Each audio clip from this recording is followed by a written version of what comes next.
Shalom, salam sehat untuk seluruh sahabat Grow dimanapun saja berada. Apa kabar? Semoga kita semua dalam keadaan sehat dan tetap semangat. Perkenalkan, saya Weni, saya seorang penyintas kanker payudara.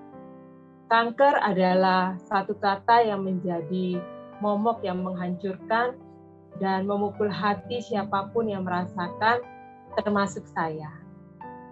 Saya divonis kanker pada bulan Desember 2019. Bagi saya, itu adalah masa terkelam dalam hidup saya. Saya merasa bahwa dunia saya runtuh saat itu.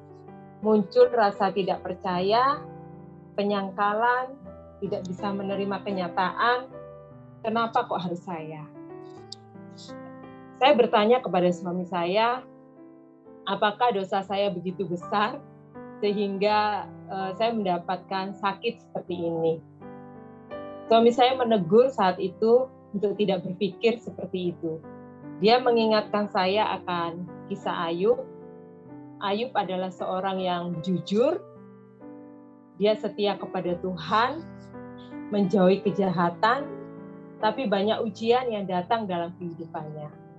Dia kehilangan semua harta bendanya, kehilangan anak-anaknya, dan mendapatkan penyakit borok yang mengerikan. Bahkan orang terdekatnya, yaitu istrinya, meminta dia untuk mengutuki Tuhan. Tetapi Ayub tetap setia, dia memuji Tuhan, dia tidak menyalahkan Tuhan, dan pada akhirnya Tuhan memberikan kemenangan kepadanya. Mendengar hal itu, saya menjadi sadar karena sesungguhnya yang menimpa saya tidaklah sebanding dengan penderitaan Ayub. Dan sejak saat itu saya mulai berpikir positif. Terus terang, suami saya pada saat itu juga ikut menangis, namun dia berkata, sudah cukup menangisnya, ini saatnya untuk berjuang. Saya sangat bersyukur kepada Tuhan karena memiliki suami yang selalu siap menolong dan memberi semangat. Tuhan pun mengirimkan banyak saudara, teman yang selalu mendoakan dan memberi semangat, dan apa yang menimpa saya pada waktu itu menjadi momen bagi saya untuk lebih berserah kepada Tuhan. Sejak saat itu saya mulai banyak berdoa, dan dengan setia suami menemani saya untuk berdoa setiap subuh, dan melalui doa yang sungguh-sungguh inilah Tuhan memberikan kekuatan kepada saya untuk mulai menjalani setiap tahap pengobatan. Kita tahu pada umumnya penderita kanker tentu stres ya, takut, membayangkan pengobatan yang cukup lama dan efek kemo yang cukup keras. Namun anehnya pada waktu itu saya malah semangat untuk dapat segera di kemo, karena yang saya pikirkan bukan efeknya, tetapi yang saya pikirkan bagaimana saya supaya cepat sembuh, itu aja. Nah, disinilah saya merasakan betapa pertolongan Tuhan itu nyata. Tuhan memberikan keberanian, kekuatan, baik bagi fisik dan mental saya. Di setiap rangkaian kemo yang saya jalani, Tuhan menyanggupkan saya untuk masih bisa bekerja dan melakukan kegiatan sehari-hari. Bahkan ketika setiap helai ya dari rambut saya harus rontok karena efek kemo, Tuhan memberikan saya ketegaran hati. Kita tahu bahwa rambut khususnya bagi wanita adalah mahkota ya. Namun ketika rambut itu rontok, saya begitu santai menanggapinya. Bahkan sebelum rontok semua, saya meminta suami saya untuk mencukur rambut saya, dan itu saya lakukan di kantor, di tempat saya bekerja ketika saya lembur.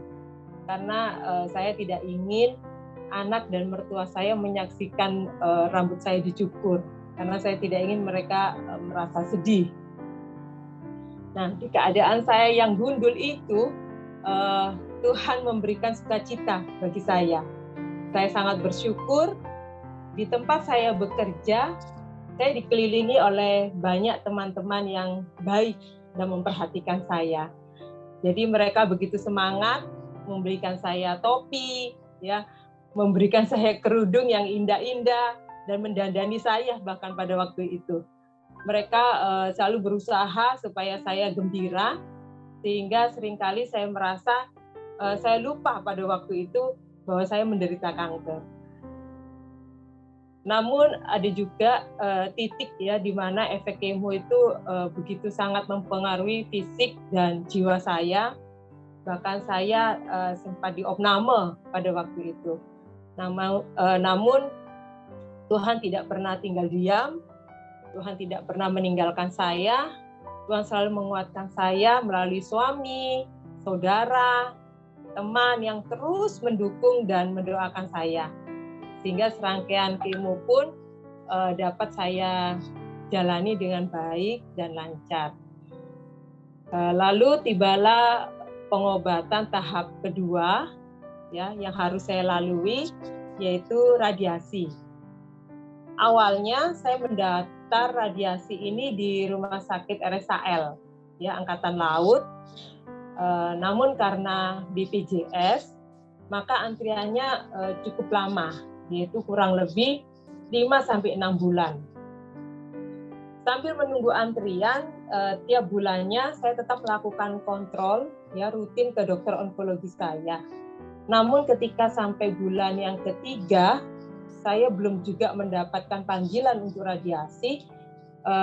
Dokter onkologi saya ini sempat kaget ya, sempat khawatir dan meminta saya untuk melakukan USG. Dalam hati saya terus berdoa, saya minta pertolongan Tuhan untuk Tuhan jauhkan dari sesuatu yang buruk. Dan disinilah kembali Tuhan memberikan mujizatnya kepada saya, karena hasil USG menyatakan bahwa kondisi saya masih stabil, tidak ada sesuatu yang mengkhawatirkan. Dan melalui dokter inilah Tuhan memberikan pertolongannya, ya. Dokter onkologi saya menyarankan saya untuk mendaftar ke Rumah Sakit La Valette yang di Malang, karena di sana antriannya lebih cepat. Itu saran dari dokter onkologi saya. Dan benar, ketika saya daftar di rumah sakit tersebut, hanya sekitar 2 minggu ya, tidak perlu menunggu berbulan-bulan, hanya dalam waktu 2 minggu, saya sudah dipanggil untuk melakukan radiasi. Di situ saya kembali meneteskan air mata, saya berkata kepada Tuhan, oh Tuhan, Engkau sungguh baik, Engkau hanya sejauh doa, pertolonganmu tidak pernah terlambat. Sampai akhirnya radiasi pun dapat terselesaikan dengan lancar, dan Tuhan izinkan saya untuk bisa dioperasi. Dan berkat pertolongan Tuhan, operasi pun dapat berjalan dengan lancar. Secara pribadi, saya sebagai manusia rasanya mustahil ya setiap pengobatan dapat berjalan dengan lancar. Karena kita tahu pengobatan kanker ini membutuhkan biaya yang tidak sedikit, pikiran, waktu, tetapi Tuhan semua cukupkan dan Tuhan berikan kelancaran. Itu semua berkat mujizat Tuhan saja.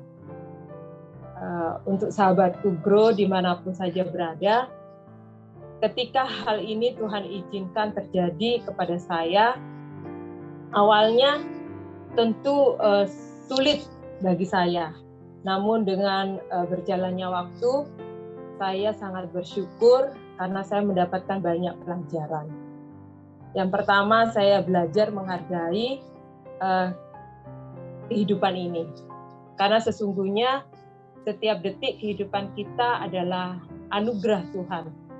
Kita tidak memiliki kuasa apapun dalam hidup kita. Untuk itu mari kita gunakan setiap saat kehidupan ini untuk lebih dekat kepada Tuhan. Jangan menunggu kita sakit atau tertimpa kesulitan baru kita membutuhkan Tuhan.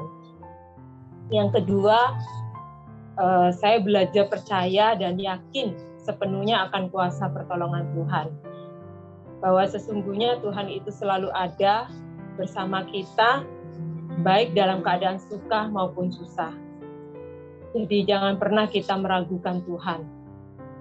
Saya sangat dikuatkan di dalam firman Tuhan yang terdapat dalam Markus 11 ayat 24. Di sana dikatakan, karena itu aku berkata kepadamu, apa saja yang kamu minta dan doakan, percayalah bahwa kamu telah menerimanya, maka hal itu akan diberikan kepadamu. Jadi ternyata Tuhan kita itu hanya sejauh doa. Yang ketiga, saya belajar berserah dan percaya kepada rencana Tuhan. Ketika awal saya sakit, saya merasa masa depan saya begitu gelap. Ya.